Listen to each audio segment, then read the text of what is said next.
ایک شخص اللہ تعالیٰ کا فرما بردار تھا، دوسرا اللہ تعالیٰ کا نافرمان تھا۔ دونوں مچھلی کا شکار کرنے گئے۔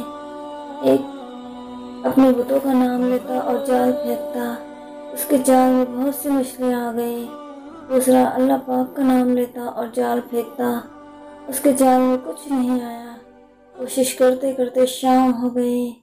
غیر اللہ کا نام پکارنے والا مچھلیوں سے تھیلا بھر کر لایا، جبکہ اللہ پاک کا نام لینے والا خالی تھیلا اپنے ساتھ لایا۔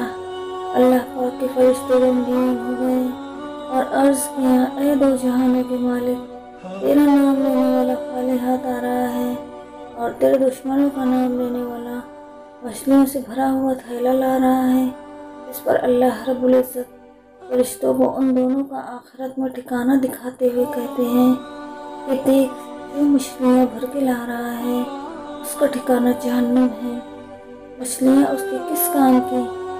اور جو خالی ہاتھ آ رہا ہے اس کا مسکن جنت ہے اور اس کا کوئی بدل نہیں ہے۔ جیسے کہ ہم کہتے ہیں وہ اتنے نافرمان ہیں لیکن پھر بھی مزے کر رہے ہیں، اور یہ اتنے فرما بردار ہیں پھر بھی تکلیفوں میں مبتلا ہیں۔ اللہ کے یہاں مقبولیت اور پسندیدگی کا معیار کچھ اور ہے، اور وہ حکیم ذات ہے۔